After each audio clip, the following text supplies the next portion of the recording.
Hello and welcome to Tiny Desk Knitting with Emma. I'm back from Toronto, which is great. I'm a little hoarse because I had a little too much fun at the wedding.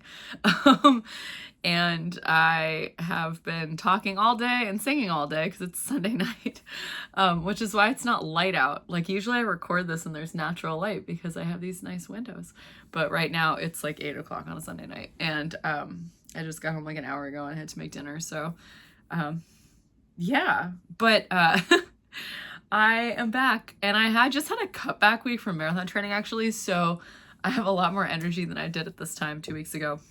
But yeah, I was really tired. Thank you to all the people who said to take care of myself. I was really tired then. But I think my body had a lot of adapting to do, and I was probably running more miles than I needed to be running. So I've sort of just like taken it easy. And been slightly less like obsessed with how many miles I am running specifically, like especially on a cutback week like this week. So I, like, for instance, I didn't run the day of the wedding for the reception on Friday night, and then I also didn't run on Saturday, so yesterday. So I had to just to recover, and I had a big run on Thursday. So anyway, I'm back, and I don't want to talk too much about marathon training because this is not a channel for that. That's just what's going on in my life.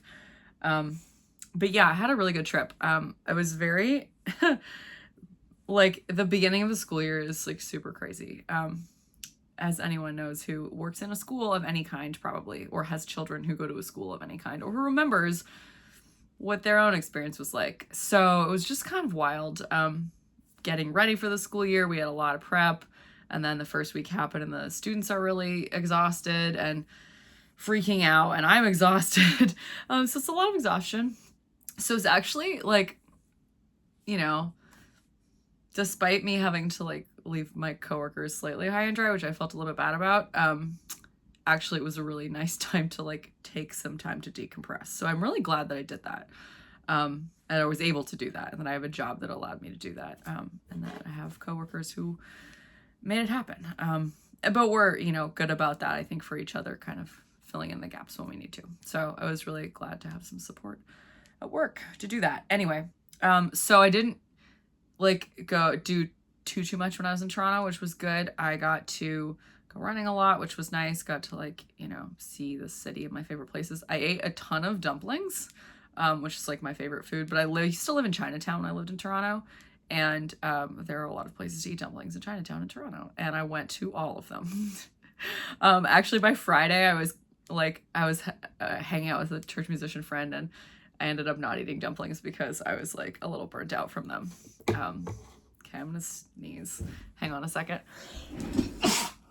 Usually I stop that, but I really hate cutting together videos and then splicing them and then making it export, and then my phone being you don't have enough space to do this, and then it's a whole situation. So anyway, sorry that you had to listen to me sneeze.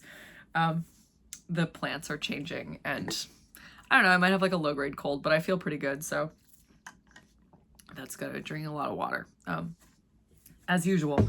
So I had a super fun trip. Yeah, I got to, I stayed with my mom's best friend from childhood. Her name is Barb, and her husband in downtown, which really close to where I used to live, which is always really fun. They're super fun.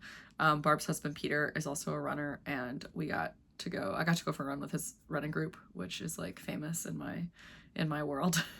And they're faster than I am, so it was a nice hard workout. Appreciated it. So yeah, got to go to choir practice and see all my church music friends. I had dinner with one of my best friends from undergrad, my friend Christy, who I go to Taylor Swift concerts with. She is my longest standing friend from undergrad because I made friends with my roommate Lexi, who lived with me we didn't live together on campus. We lived together off campus in our junior and senior years, but we made friends in the first week of classes, and we were introduced virtually before we went to Trinity. But I made friends with Christy in Frosh Week in our first week. We were she'd gone to high school with a couple of the girls who lived on my floor, and she lived in a different building from us, but we got introduced through these girls that I like lived down the hall from, and we became friends probably over Taylor Swift, yes, but also because we both wanted to go to the gym every morning, and we used to go to the gym together at like 7 a.m. Monday through Thursday for the entirety of our first year of undergrad. And people, I always tell people, like when I'm coaching at school, at work, I'm like, accountability is probably the best thing for you. Like Christy and I, unless one of us was really sick, and we always knew the night before, and we would say, okay, we're not going in the morning. Like I could probably count on one hand the number of times we said we're not going to go to the gym Monday through Thursday. And like we had to be really sick. Or like something was really wrong, or we had to write a paper until 4 a.m, which I don't think either of us ever did. Because we were really dedicated to the grind of going to the gym really early in the morning. So I always tell my students, like, find an accountability partner that you're going to study with, even if you're not doing the same thing. Like Christy and I weren't like throwing the medicine ball back and forth. We were just like getting our butts to the gym. And, we would go at the same time and leave at the same time, and then we'd go to breakfast together. So it's kind of like a reward system. Because we loved to eat hash browns and they always had them at the dining hall. We'd go together. So anyway, we had a nice catch up over dinner. Every time I see Christy, she tries to get me to move back to Toronto, which is like it's one of the only places where I would consider moving, because I have a lot of friends there and I love the city like so much. It's my favorite place in the world, but I can't afford to live there because it's really expensive. So, but I always feel like really like loved when my friends who live in Toronto are like trying to get me to move back. And like that's like the first thing they say, like, when are you moving back? And I'm like, probably never, but unless politics go to absolute hell here, and then I can, because I have a Canadian passport. So anyway, I went to one yarn store. I only went to Romney Wools because I didn't want to get too much stuff, because Knit and I took a car, but it was pretty full on the way back, and I just didn't want to like get bags and bags of stuff, because I had to take the train, like the subway, out to where the wedding was on Friday, and I needed to be able to carry all of it, and I already had a bunch of stuff because running clothes take up a lot of space, and shoes, and I had knitting projects anyway. So, but I went to Romney Wools, which I found out is moving. So Romney Wools for a long time has been on Queen Street West, just west of Bathurst Street. And they have another location at the junction, which is like Dundas and Bloorish, I guess, like west on Bloor Street where Dundas crosses. And if you know Toronto, sorry if you don't, this means nothing to you. And apparently they're moving all of their stuff to that location, which is kind of sad because I love Queen Street West. It's my favorite part of Toronto. And so like getting to go to the yarn store when I go to Queen Street West is always an experience, but that's okay. I will just go to the junction from now on to go to Romney Wools. And you can take the subway there, and you can't take the subway to Queen Street West. You have to like take multiple streetcars if you want to take transit. So it's a long walk sometimes. So I went to Romney, and I got my mom a birthday present. I got her a sweater quantity of this Briggs & Little Heritage, which is like, it's called khaki. So it's kind of like a army green. And my mom likes colors like this. It's kind of neutral, but it's kind of interesting. I assume she'll just make a yoke sweater with it, with like she'll get like Brooklyn Tweed Shelter in like funky colors or something. And she'll have a sweater that she totally loves because she likes to do that. We both really like Briggs & Little. The Woolly Thistle is considering getting Briggs & Little. I think they are getting Briggs & Little because I did a segment like a couple weeks ago, and I had like I was talking to Caitlin about it, who works at the Woolly Thistle. She's like one of the people. She works like digitally and does a lot of stuff over like email with people, and she coordinates a lot of things. It's like the engagement coordinator or something. She's amazing. Anyway, she said something about, hey, like when you're in your next segment, like you should talk about Briggs & Little because we're probably gonna get it. And I was like, okay. So apparently that's happening. The Woolly Thistle is my favorite place to buy yarn. I am an affiliate, and I have an affiliate link, and it's somewhere up there. I always have to write this down so that I like remember where to do the card. Okay, it was like 9:30. Because when you put in links up there, you have to like tell them what time to put the card in. Anyway, I'm an affiliate of the Woolly Thistles, so if you shop there with my link, I get a small kickback at no extra cost to you. And they are my favorite place to get woolly wool, and they should be yours if you live in the US. So the Woolly Thistle is a small independent like yarn retailer in West Lebanon, New Hampshire. They now have a storefront, which is amazing. My mom has been there. I haven't been there. Although I have been to the location before. But yeah, if you want some woolly wool and you live in the States, they import all the yarn, and so you don't have to do that. So you should shop with them. And I get a lot. You'll see other yarns that I show you soon that are also from the Woolly Thistle. So Briggs and Little. This is Heritage, which is it's like heavy worsted Aran weight. I think Caitlin said they were getting Regal. Maybe they're getting more than one type of yarn, but Regal is my favorite. Regal is a worsted weight. It's like a much more true worsted. This is Briggs and Little is all woolen spun. It's milled in Canada. It's 100% pure wool. It's a little scratchy, so I recommend making outerwear garments with it. Like not outerwear, but like a big sweater that you're planning to wear like a turtleneck underneath. If you're sensitive to woolly wools. I don't normally have to do that. I was having a conversation with someone today at church about like what I wear under my sweaters. And I said like, yeah, if I'm wearing a Briggs and Little sweater, I would wear like, oftentimes it's because it's really cold, and that's why I'm wearing that sweater, because these make like iron outerwear, basically sweaters. I wear a long sleeve shirt under because the weather is so cold that I need to. But I don't have to. Sometimes I just wear a t-shirt. But yeah, I got this, and I'm just gonna throw that there. And it fell. I also got this Lopi book. They always have Lopi books at Romney Wools, and I didn't look for any other ones. I probably could have gotten like, I don't know. I have number 38, like I have like 24 through 38, but then I don't have any between 38 and 42. So I guess 39, 40, and 41. I don't have those ones, but like at some point, I don't want to say they get repetitive, but like I don't always feel like I need to own all those books. But this is a really nice book, and I looked through it and I was like, oh yeah, I would knit like a bunch of these patterns. And so there's like some, like this one's like I think this is called hashtag because it has the hashtags on it. In theory, I would not knit that with hashtags, but I would knit it with like a different, yeah, it's literally called hashtag. I would knit this with like a different symbol perhaps inside the motif, like inside the yoke maybe, which would be easy to do. They literally have a tent for a child. This is so cool. It's so funny.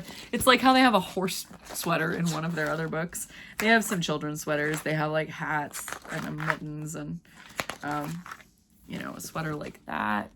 That's pretty cool. It's a little different. It's a cardigan. You probably would steek it. Let's see. It doesn't say. She chooses a cardigan for her hair to stay intact, but doesn't see the wind coming. Oh, that's funny. And then this one is, they have like a bunch of versions of this one, which I think this one's nice. Oh, maybe this isn't the one they have a lot of versions of. Oh yeah, they do. This is the one. They have like a cropped version. I really like this colorway. I would totally knit that. So I saw there was just like 2 or 3 patterns where I was like, yeah, I would knit that. So I got it. I like to collect pattern books. They're just like this. This is just like totally classic for a 2-color Lopa Pesa. I love this. Oh, can you hear that? I live really close to a street where like people like to drive down and blare music. We might hear motorcycles later. Sometimes there's like motorcycle gangs that come through and they're super loud and they're like rev. They're not all motorcycles. I don't think that's motorcycle gang. They're like on, you know, ATVs and like, I don't know what the tricycle ones are called, but like they're just like super loud and they're just, people love to just ride them through my neighborhood. To be contrarian. I don't know. Anyway, had a great time and got to yarnish acquisitions. So I have been knitting. I knitted the rest of this little baby sweater, which is super cute. Needs to be, you know, ends woven in and stuff. This I knitted out of my hand spun. It's hand spun Cormo. It came from Hello Yarn. Obviously the sleeves and the body don't necessarily, well, obviously they don't match, but they also like the sleeves are so narrow. So they, you know, the yarn changes, the fractal spin changes colors at a different rate, but it doesn't really matter. It's cute and it's hand spun. I don't think that Bridget's parents will care. I saw the baby twice. I saw her both last weekend and this weekend at church. And she's so cute. And she looks just like her dad, who's my friend Mike. He's in choir. She's so cute. So I won't see her for a couple weeks, but I got to put button bands on this and do the steek and find some fun buttons because Bridget deserves some fun buttons. And I'm happy that that's done. I had a really nice time knitting it, and I will make many more baby sweaters out of my hand spun because it's fun. And I have lots left, so I could make her a matching hat, probably. Maybe I'll make her a whole set. So cute. It's so freaking cute. She's so tiny and cute. So, yeah, I just like, I mean, obviously, I talk about handspun all the time. I have, this is my handspun. I have quite the collection, and I don't knit with it that often. At this point, you know, I'm busy. Obviously, I don't spin as much as I used to. I mean, there will probably be some times in my life when I do spin a lot, but, so I'm not making it at such a quick rate right now, but I do have quite a lot of it, and I like to use it in fun ways. And so I've decided, like, okay, a little baby sweater is good because I can use basically a skein and then maybe have a little left to make like matching booties or a hat or something. It's so cute. So that's like a thing that I'm interested in doing, is like trying to figure out how to use single skeins of handspun, and or just single skeins of yarn. Like if you don't spin, you could get Spin Cycle, or you could get the Woolly Thistle has Junction Fiber Mill. Is that what it's called? Junction Fiber Mill? Junction. It's the mill in White River Junction. I'll link it in the show notes. They have, I think they have 2 different weights now.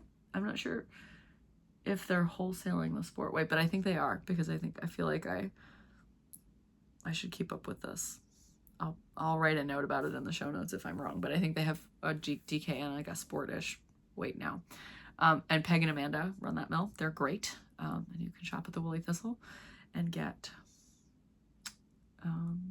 Junction if you don't spin. If you spin, obviously, it's nice to have single skein projects. So I like to provide inspiration if you need some, but also please inspire me. If you are a hand spinner or you knit with like barber pole yarn like this and you have single skein project ideas, or like ideas for what to do if you have like 2 or 3 skeins that are the same-ish weight but they're different colorways, like I want to know. I want to know what you're knitting, because I might want to knit it too. But that brings me to my next thing, which is something that I've been doing with some of my handspun. And I can't actually remember off the top of my head right now what I knitted with this skein of yarn initially. Oh, it was mittens for my aunt. Yes, now I remember. I knitted a pair of colorwork mittens with this skein of handspun, which is all, I think, merino. It's a fractal spin. I did it last summer, and I got all of these dyed pieces of merino at the yarn store in Picton, Ontario, when my mom and I went there. Oh no, I went there with Sarah. No, my mom was doing something else. My friend Sarah from undergrad, she's from Picton, and we went to the yarn store together and we got fiber because we both spin. And I got these 5 colors that I really liked, and I spun them into a fractal skein, and I used the first fractal skein to knit a pair of mittens for my aunt. So those would have been featured on Tiny Desk Knitting approximately 10 months ago. Yeah, because I would have given to her in January. I think I finished them when I had the flu in December. That would have been like when so between 8 and 10 months ago, I would have been working on them. So, yeah. But I had a bunch of the skein left over. Like I hardly used any. So I decided to knit a hat. Another classic ribbed hat. I've been on a classic ribbed hat kick. And I like the way it turned out. I'll just do this so you can see all of it, even though I wove in the end. I knitted this for a 7-year-old, a new 7-year-old, my friend Marianne's daughter Gemma, who had her birthday recently. But I should have just given it to her at choir practice. But I felt bad because I had not finished the hat for Marianne's son Julian, who is turning 4 in November. So it's also not cold enough for Gemma to wear the hat. So I was like, that's fine. And so I knitted this, and then I started another one. I knitted this, it was because I ran like a 14-miler or something, and I was like, I need to rest for the rest of the day. And so I told myself I could cast on this little hat because I could knit it in like 3 hours, which I did, and I would rest the whole time, and I did. So that was actually great. There's only one kid size for this classic ribbed hat. So if you've been following me for a little while, I knitted a couple of these in the spring, I think, or maybe earlier in the summer. And I followed the classic ribbed hat from Pearl Soho, which I'll link in the show notes. It's a free pattern. And it's like, I've used a lot of different weights of yarn for that hat. And it's a ribbed hat, so it tends to just fit. There's only one kid size, so I made the kid size for Gemma, and I'm also making the kid size for Julian, hoping that it will fit both of them for some time too. And I think it, like, the nice thing about this hat is because it's ribbed, it'll hug your head. So it fits most people, and it stays on and it stays in place. And then you're supposed to knit it long so that you can fold up the brim to your like desired length. And so I guess if a kid's head grows, you know, ideally the hat will stretch to accommodate that, but also you can just turn up the brim more or less based on how big their head is. So I hope Gemma loves it. Marianne, her mom, and I used to sing together, and I saw Marianne at choir practice, and she said that she needed help, my knitting consultancy, because Gemma loves Hello Kitty, I think. And there's a character in Hello Kitty called Cinema Roll. It's not a cinnamon roll, but it looks kind of like it. That's like a dog of some kind. And Cinema Roll like is like a white puppy type of character. And Gemma wanted like a hat and scarf that were Cinema Roll inspired or looked like the head. And so we were talking about how to do that. And it has a little face, and I was like, well, you should just, Marianne just wanted to embroider a little face on it. I was like, that's good. She was like, but I don't know what to do for the ears. So we looked at the ears, and I think she needs to like knit ears separately and sew them on so that they flop like it looks like a bunny, but I think it's supposed to be a dog. And then she was gonna knit like a matching white scarf. I don't know. We looked at Ravelry, and there were actually a lot of Cinema Roll things, but they were like crocheted amigurumi things. And so Marianne was like, this is not what I want to do. I don't know if she knows how to crochet, but she was planning to knit. She likes to knit. So that was fun. We got to talk about that and like look at Ravelry and decide what she should do. But I am knitting another one of these hats that I want to show you. So I brought this to Toronto with me, and I was knitting it in the car on the way there. And so this is my second one. This is knitted with leftover 3-ply. This one might be, well, it'll be thicker. I don't think it's bigger, but it will be thicker because it's 3-ply. It's leftover from my shawl. What is that shawl called? Traveler shawl. This was the second skein of the first. I have to just show you this. It's this traveler shawl is sitting right here. So I knitted the traveler shawl earlier this year and finished it this summer, and it looks like this. It's huge. This is my hand spun. Oh, it's hard to see in this light. But anyway, this is the first triangle, and then this is the second triangle. I spun a completely separate skein for the second triangle because it needed more yarn. And the first triangle ended. Only thing I had to do with the second skein was the bind off. So I had spun an extra skein. Basically that was slightly different. Like I ran out of one of the plies, but I had the other 2 plies still left. And so I spun some Shetland in a similar color, and you can't tell that it's different at the edge, but I didn't think I would have enough in this second skein for the entire second triangle. In hindsight, I actually might have, because the second triangle is a lot smaller than the first triangle, but I think it's like a fun kind of, this one's more cranberry, this is more orange. I like it the way it is, so I am perfectly satisfied with that. But I had basically a whole skein of this second 3-ply that I made to try and match the first triangle. And it was wound already into a cake, and so I was like, I'll knit another one of these hats because they don't even take like half a skein of hand spun, especially the kids sizes. So I am knitting a hat. I brought 2 different selections of yarn with me, and I asked Nitin to choose because he was driving when we were going to Toronto, and he thought this one was more fun. So Nitin, kudos for choosing this yarn because it is fun. It's, it's pretty even. There's some thick and thin spots, but that's sort of normal. And right now we're at a very yellow section, which is fun. I am basically ready for the decreases. In the crown, I need like an hour to finish this hat. So I don't know when I'll do that because I haven't knitted at all today. Because I've been at church and I had some fun this afternoon and I didn't knit. So, but I'm really enjoying this, and I would like to make these, I would like to make them for like more adults in my life, because I really enjoyed knitting the 2 that I knitted out of my hand spun that were adult size. And I'm tempted to keep both of them. Probably won't, because one of them's yellow and it's not really my color, but I'll probably keep, maybe I don't, it doesn't matter. I will give them to people that I think need hats. And I have like a list in front of me. I'm like, oh yeah, I gotta make hats for all those people. So I'm enjoying that, and I'm excited to make more because they're quick. They fit. If people like hats, they're a great gift. So I really recommend. There is an adult small and an adult large, maybe even an adult medium. So you can make the adult small for like a larger child in your life, like a 10-year-old maybe. I don't know. But anyway, I like knitting them a lot. If you like 1x1 ribbing, the whole thing is 1x1 ribbing. So a lot of people hate that.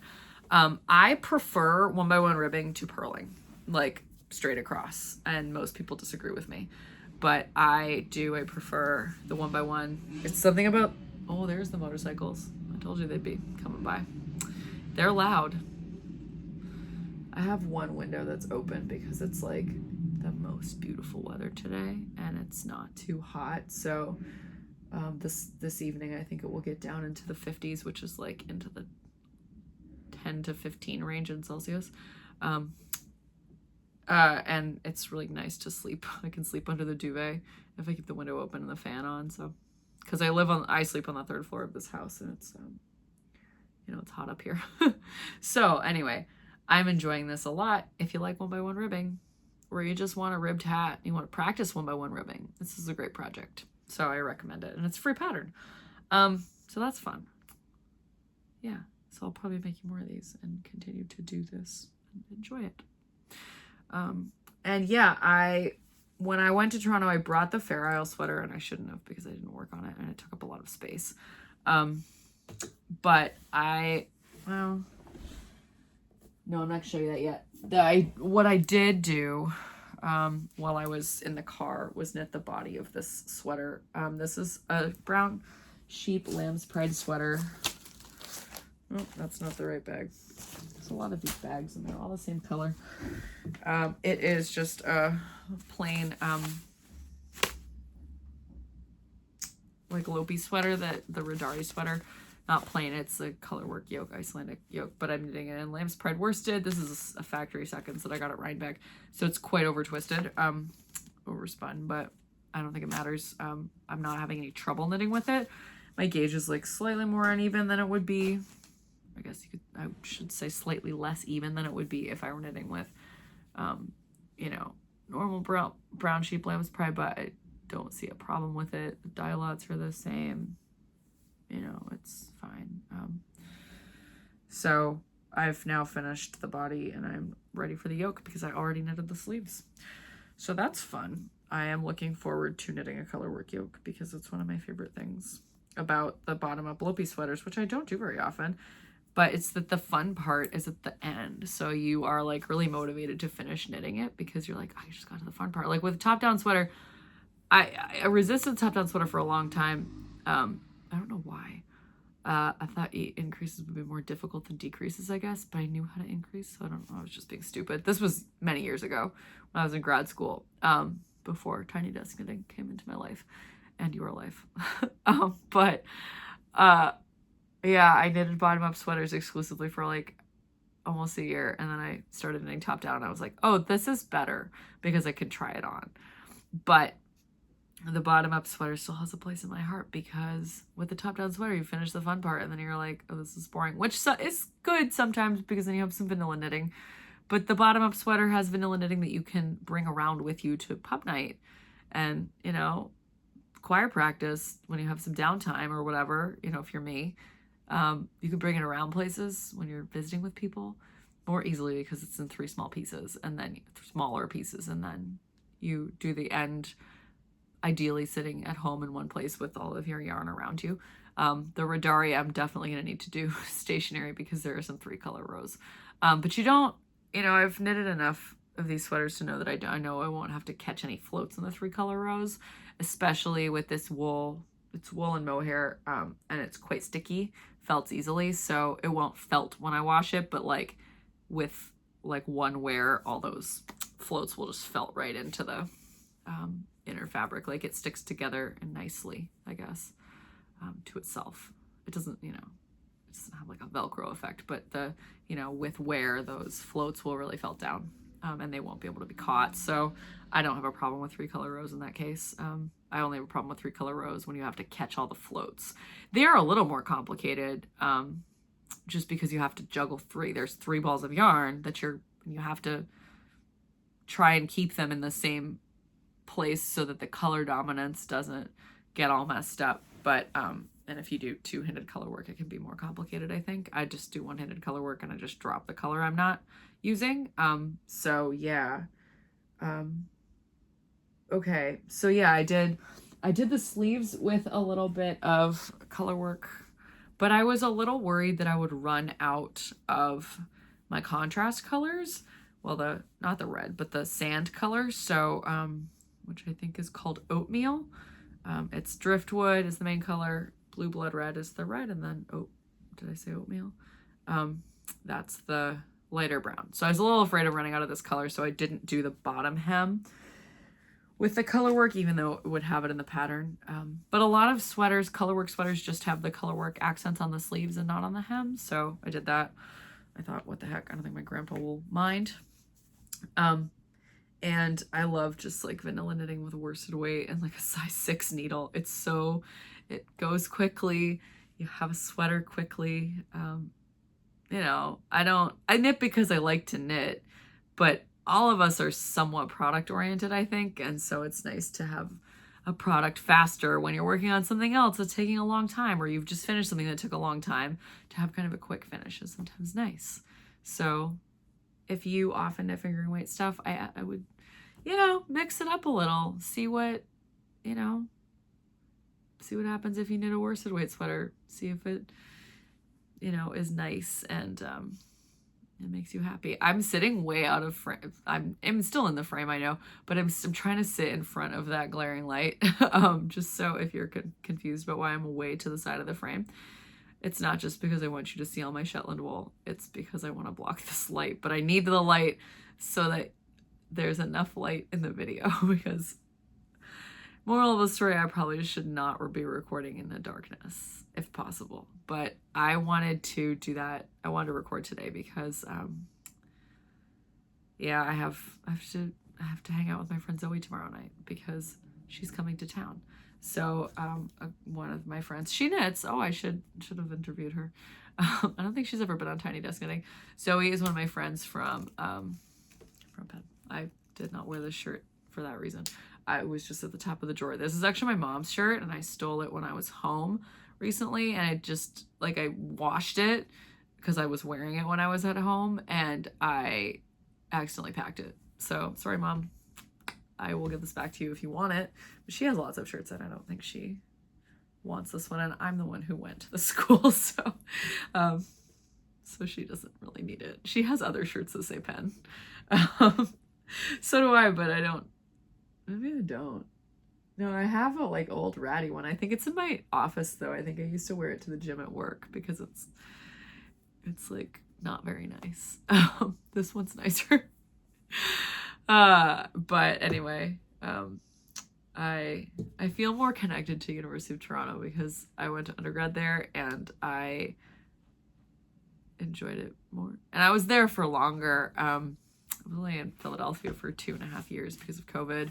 But I have I have 2 U of T sweatshirts. I probably have 2 Penn sweatshirts too. I just don't wear them very often. But I feel more connected to U of T because I feel like I came into myself as a musicologist while I was there, whereas grad school was very demoralizing for me. A lot of it, not necessarily because of Penn, because of like other things that were going on in my life, but that were not great. Especially in the first year I was there. It was really hard. But knitting, that's why I started knitting a lot actually. It's because I needed something to like focus on that wasn't what was going on around me. And I'm glad that I had knitting to help me with that. And I hope that all of you find solace in knitting in the same way, I guess. Yeah, I always hope that knitting can be something that makes people, it's kind of like therapeutic, I guess. It was very therapeutic for me.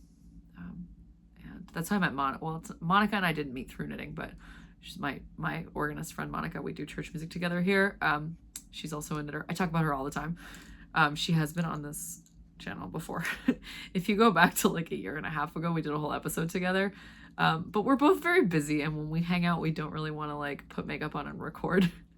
So we just, because we have too much to discuss, and we usually just see each other at church. So anyway, Monica, we were both musicians, so we met through another church musician, but we kind of were both lonely and needed something to do, and she started knitting with me because it was something I was doing, and she sort of like learned in a class she was in as like a professional development activity, which was kind of odd but actually very effective. And she really liked it, and she was like, oh, my one friend here knits, so she started knitting with me, and now we both knit all the time. So anyway, that's a wonderful thing that we share, and we use knitting as a catharsis in our first year in Philadelphia when we needed each other and we needed our knitting, and so that is happy.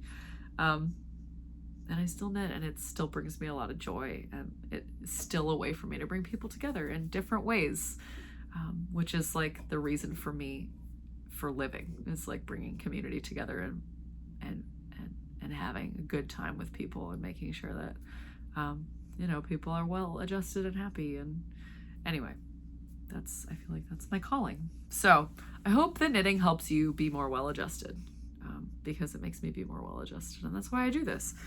But that's a long tangent. So let me show you my Fair Isle progress. I promised you there would be more woolly thistle wool in this episode, and this is it. So I don't remember where I was 2 weeks ago, but I think I've made some progress, so not a lot, but I have done two reps of the full chart, and I think I have 3 more on the sleeve, but the sleeve's getting smaller, so that's fun. I don't think I picked up the same number of stitches around this arm side and this arm side, but I'm like, once I get to the, I'm sort of keeping track of how many decreases I've done, and so how many I need to have at the end of each, how many stitches I need to have at the end of each full repeat. And so as long as they're matching after the first one, I don't think it will be obvious. I'm the only one who's going to wear it, so who cares? I could have counted, but I was more preoccupied with the neckline looking good, and it does. So you know what? This is where people who are really exact are like, I can't believe you did that. I would redo it. And I'm like, yeah, I don't want to, and no one's going to notice, and neither am I. So, yeah. Oh yeah, like you can see the inside. Oh, it looks so good. I love looking at the inside of Fair Isle, like especially after it's been blocked. It just looks so clean. I just really like it, especially when you don't have to catch floats. It's just like so nice. So this has been, the body has been blocked. I blocked this before I cut the steeks open. I think that maybe, I can't remember if I needle felted the steeks before or after I blocked it. It doesn't really matter. I try to needle felt the steeks usually before I block, but I don't know if that happened this time. Oh yeah, of course I did it before I blocked it, because I needle felted the steeks live on the Woolly Thistle Shopcast. Last time I was in a Shopcast, I was needle felting the steeks, but I do that before I graft the shoulders together, because it's hard to get, unless you have a really small, which I do actually have a small needle felting pad. If you have a really small one, it's hard to fit the needle felting tool inside the arm side here to like felt the steek if the shoulders are already closed. So I always felt the steeks and then I graft the shoulders together. That's my process. So you don't have to do that. It just makes it easier. So I always needle felt, and then I graft, and then I block, and then I pick up the stitches around, well, you did the neck first, around the neck. Then I cut the steek open. You have to cut it open or you can't properly knit around, and I do the neck. And then the same thing with the sleeves. I pick up the stitches around the arm side, which is the hole that you're going to make here, and then I cut it open. And I do that with both sleeves immediately. I pick up the stitches and cut so that I can then try it on, because I want them to both be holes so that I can fit my arms through and see how the sleeves hang and see how the body hangs and the neckline. And so this one's just on a 40-inch circular that will end up going on to a 16-inch circular when I'm ready to, when I'm finished with this sleeve. I'm ready to do this sleeve, but for the, yeah, it's just so that I can put my arm through it if I need to try it on. So that's my process, like I said. Really loving this. It will be done by Rhinebeck, but I've said this before, I tend to just like neglect big things until my brain is like ready to kind of deal with it and like sit and do it for a while. And so I end up kind of binging Fair Isle a lot. So like if I have often like in a week, I'll do like an entire big section of a Fair Isle sweater. But Rhinebeck is like sort of coming up in like 5 or 6 weeks. I think it's 5 weeks. So I am thinking of making this a daily practice. I did that last year. Some of you may remember if you've been following me for that long. When I knitted this big kind of jacket from a book I made UKP called Contrasts from Lina. And it took me I did it in several big chunks throughout the year. I did like the first kind of like the hood, no, not the hood. I did like the yoke in like January and February, and then I put it away for a few months because I was just like tired of it. And then I did a big chunk of the body and one of the sleeves like in the summer, and then I did the other sleeve and finished the body and did the hood all in like 3 weeks because I decided to work for like an hour a day on it, and just make that kind of a practice. And I really like got into it, and it was like, oh, I really want to do this every day. I can't break the streak. And I talked about that a lot last fall. I was using a streak tool as a kind of motivation for my students that I was coaching, and it helped them a lot. And I wanted to sort of like practice what I preached to see how motivating it really was as a tool. And it was extremely motivating when I started tracking it. So like you need like a whiteboard or something, but, or some kind of visible streak, or you can use an app on your phone that will remind you to do it and then you check it off. But, yeah, it did work. It was more of again, like a teaching tool, but it also helped me get a thing done that I needed to get done. So, it's kind of like, running like marathon training and stuff is kind of like that, because you're like, you have a plan. There's this is how many miles I have to run today, or this is my workout for the day, which I do. I do interval sessions on Tuesday mornings. And so I run a workout on Tuesdays. My long run is increasing or cutting back depending on where I am in the cycle. It's all planned out and you kind of fit it into your day. But like, it's really easy for me to get up and do it because it's just like, my schedule says I got to run 4 miles today. Let's get up and run 4 miles, or 60 minutes, or whatever the marathon plan that you follow says. But yeah, I tend to write out on my whiteboard the miles for the day and like for the week every day. And then like when I get to the day, I'll like erase it and write how many miles I actually did, which is usually slightly more because runners math is usually a little more. Runners love round numbers and they love to go a little bit more, famously. Anyway, so I may make that Fair Isle sweater a daily practice. Although like lately, my life has been so busy that I haven't actually knitted every day, which is like something that I never thought I would say. But like today, for instance, I got up at 6:15. I went for a run. I went to church. And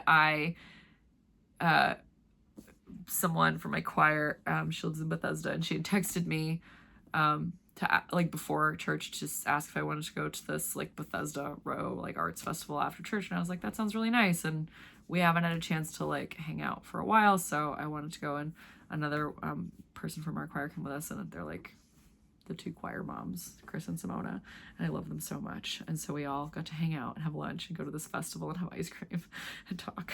And it was like the best. And I like, I'm at a place in my life where I came home at like 7 because I drive home from Bethesda after, luckily there wasn't traffic, and I I had to lift. I had like a half-hour lift because I have to lift weights. I don't lift heavy weights, but I do like have a strength workout twice a week. This week sometimes it's once a week depending on if I'm really busy, but it helps runners avoid injuries because you just get more stability, just like stronger ankles, knees, hips, and everything. And honestly, like I started strength training at the beginning of this marathon blog. And in the past, I've had Achilles problems. I don't know if it was plantar or Achilles problems, but like this past year, I've had some issue with that earlier in the year. And I've had sometimes I get kind of a sore on the front of my other ankle, like the tendon gets a little sore. And I have to say, I've had almost no problems. And so occasionally I get a bout of runner's knee. which is everybody gets that once in a while. But I have had no issues since I started strength training. And I don't use heavy weights, but I do progressive overload. I could do a few more reps every week. And then once I get to like a lot, I try to go up 5 pounds because I have adjustable dumbbells, which are really good for saving space. And they generally, some of them cost more than some. You can get really fancy adjustable dumbbells, but I got some from Dick's Sporting Goods that like were a new product at Dick's Sporting Goods, but had been on Amazon for a long time. And so I looked up on Amazon, like the reviews, and like, cause some adjustable dumbbells on Amazon had really bad reviews, and it was like, don't get these cause they'll break, like the less expensive ones. And these ones were supposed to be really good. So I got, everyone on Amazon said they were good, and there were a ton of reviews. So I got these ones and I've had no problems with them. And if you want to get them, I will link them at Dick's Sporting Goods in the show notes. I don't know why you necessarily would want adjustable dumbbells, but if you do, I love them. They go from 5, 10, 15, 20, 25 pounds. So it's like the whole thing weighs about 30 pounds altogether, but you adjust them by like sliding. You just turn the handle to the next number and then you lift it out. And you have to be kind of careful when you're putting it back to make sure that it's like aligned properly before you twist it to another weight. But it's really awesome. I'm really happy with this. So that's all my knitting. But I will talk about what I have been reading and watching. If you don't care about that, you can just stop, and thanks for watching. I started rewatching Brooklyn Nine-Nine a few weeks ago. Brooklyn Nine-Nine is so funny. It's not as funny as like Parks and Rec or 30 Rock. I just don't think it's quite as clever. Although 30 Rock didn't age that well because there are a lot of jokes that are like, oh, you can't say that anymore. And there's like episodes that like streaming services won't even show you anymore because there's just like, what did they just do? And they did it on purpose to make you understand how crazy the characters were, but it's like, oh, you can't really do blackface. That's like really not appropriate. I mean, the whole point, like I said in the plot, is like to illustrate how crazy a person is, but it's like, because it's like not okay in the plot, but it's like, now we really don't do that. Like, then we don't need to see it. So anyway, Brooklyn Nine-Nine has aged slightly better than 30 Rock. Although Parks and Recreation was not really that problematic. I love Parks and Recreation. So I'm rewatching Brooklyn Nine-Nine, which is really funny. I'm like somewhere in the middle of season 2.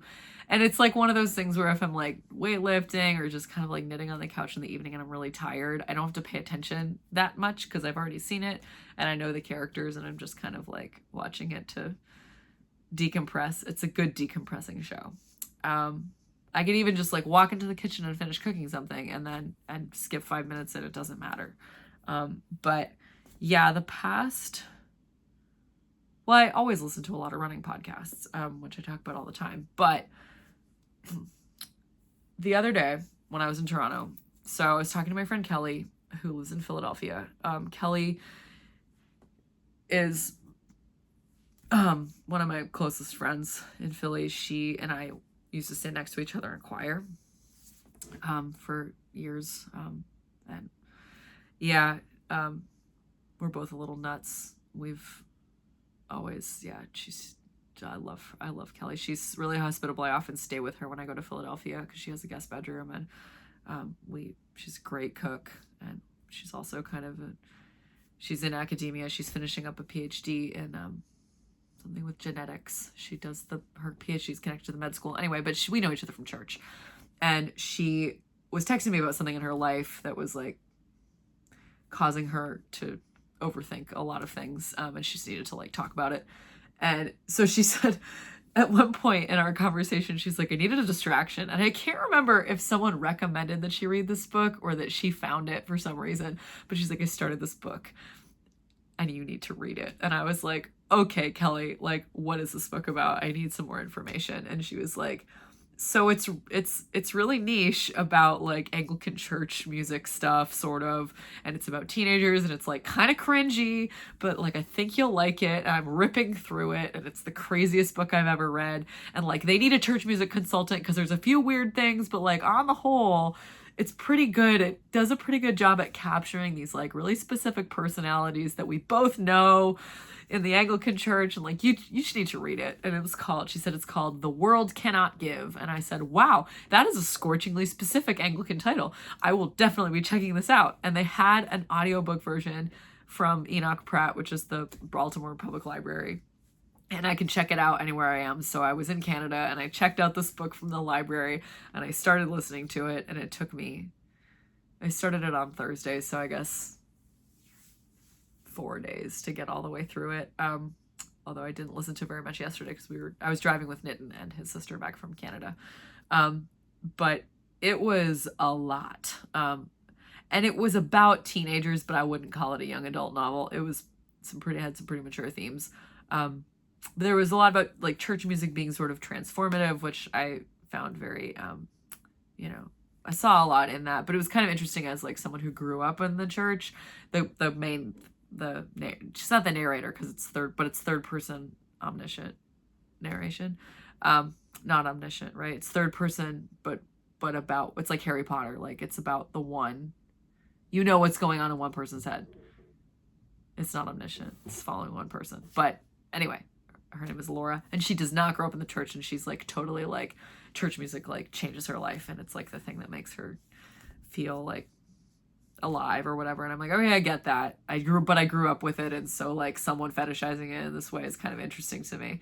And it was fascinating and like devastating, and yeah, anyway, I ripped through it. And I'm like, Kelly, we need to start a book club so we can read more crazy books. But if you want a crazy read about kids, teenagers who are very intense, you can check out The World Cannot Give by Tara Isabella Burton. It was quite a book.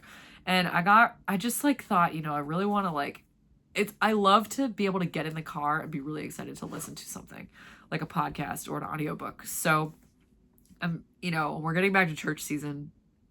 Like the regular church season, where I'm going to have to drive to DC in rush hour at least once a week. And so I am on an audiobook kick.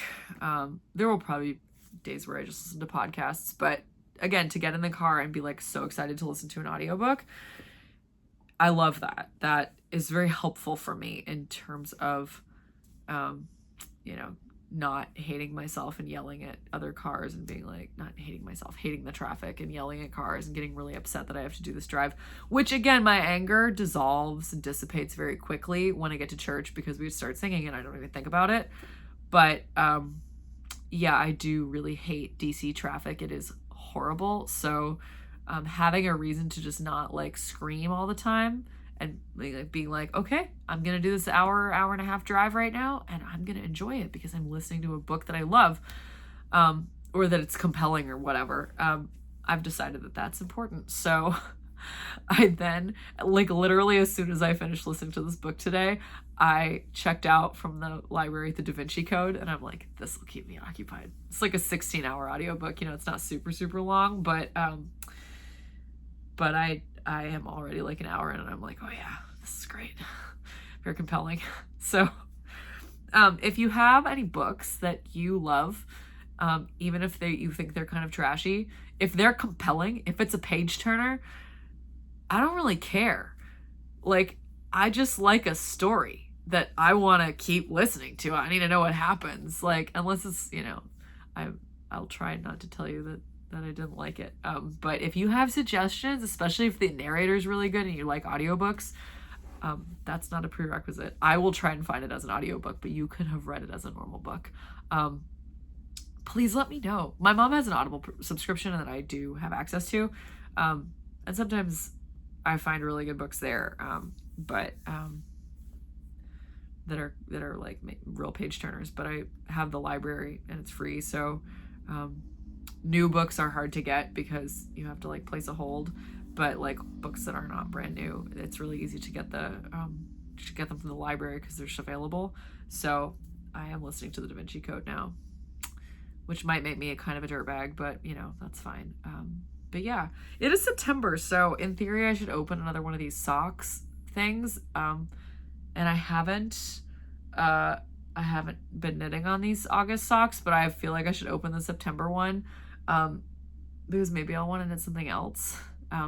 Simona, my friend Simona, was wearing shorty socks today that she had knitted, because I gave her a bunch of sock yarn when she said she wanted to knit socks, and she knitted these little shorty socks in blue that were super cute, and I was like, I should knit more shorty socks because I could wear them with my sneakers, not my running shoes, but like other sneakers, or something, because they're moisture wicking. Like, wool is good for avoiding blisters and stuff. So I guess we'll open the September socks. Let me just get this bag down. There's gotta be 4 more in here. December, September. Oh, it's a big package. It's multiples are in here. I don't know what it is, but I'm excited to find out. Thank you, Sarah and Monica, and all of my other friends. Knitting definitely helped with this too. This is my, if you don't know what this is by now, you must be brand new. Once a month I open a package. My friends put these together on my birthday, and it's all sock yarn. And I've sort of fallen off the sock train, but okay. This is a skein. Oh, it's one skein. You can probably see it by now, but I can't see it. Oh, it's Rambler. Okay, that's good. I don't know if these, so they actually, this is the second time I've had this yarn. Because I unraveled the sock that I made with this yarn. But they put the other half of the skein in the June socks that I knitted, which are right here. So this is the other half of it. I was like, where is the other one? Because I knew there was another one I couldn't find. I guess they wrapped it up. Okay, well, this is an interesting combination. I mean, Monica when I showed Monica these, she was like mad, and she was like, I wanted you to do more interesting color work. And I was like, I didn't even think of that. I'm so sorry. I have so much of this skein left that in theory I could knit another pair of socks and do color work. Yeah, I'll do that. Give them to Monica for Christmas. She doesn't really watch this. I think once in a while she does, and she'll like text me about something, and I'm like, oh, you watched Tiny Desk Knitting? When? When did you have time to do that? But anyway, this would go together for heels and toes, and I would like to knit some socks in Rambler. This is the Woolly Thistles house yarn Rambler, and you should get some because it's lovely. I'll link it up there. Again, you can use my affiliate link for Rambler. This is the golden, it's like a gold colorway. I think it's like goldenrod or something. I don't know, but I love this color. I have several skeins of Rambler. Yeah, I've thought about like making a stripy sweater with all of them too. It's 100% wool.